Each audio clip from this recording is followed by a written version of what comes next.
I have a page of notes that I want to look into, but I've seen all of this so much that it's hard for me to still feel a lot of emotion. Instead I just see, well, that needs to be fixed, that needs to be fixed.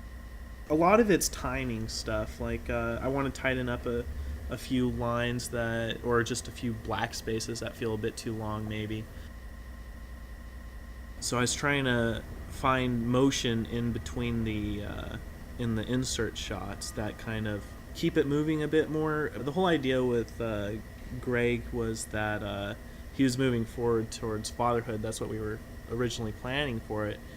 But physically and it's not really happening how we had originally planned it in the shoot. So I'm trying to make it still happen in the edit. And we have these rack focuses where it's moving forward.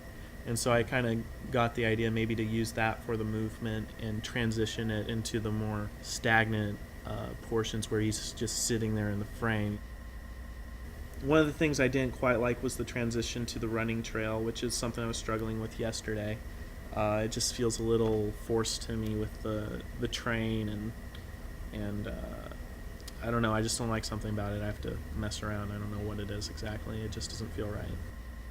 Sometimes I miss having Erik's input. Like in the previous webisode, Erik had been talking about how there's stuff that he doesn't like, but he doesn't want to tell me yet because he doesn't want me to feel like I have to go and change it. And I see where he's coming from, and I like it as an editor, but at the same time, I feel that I'm just a tool in Erik's palette. Like I'm just a really smart paintbrush or something.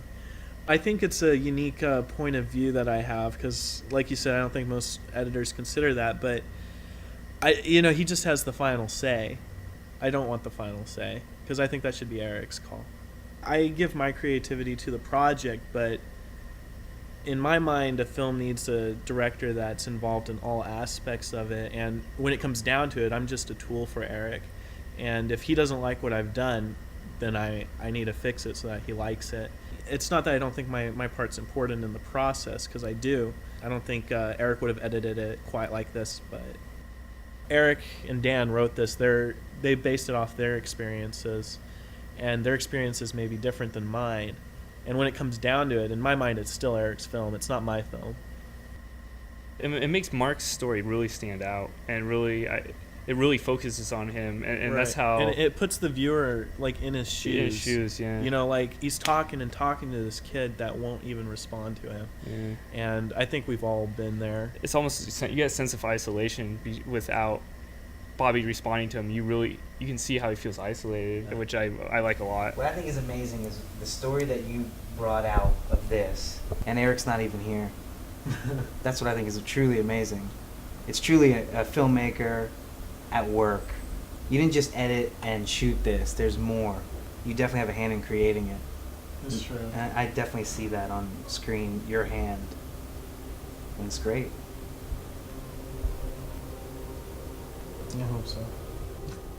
We finished filming, and we told Josh, you'll see it in the editing. It will come through. When we wrote with a certain theme. Then watching it and seeing what's happening on set, it's like that still came through, even through the improv.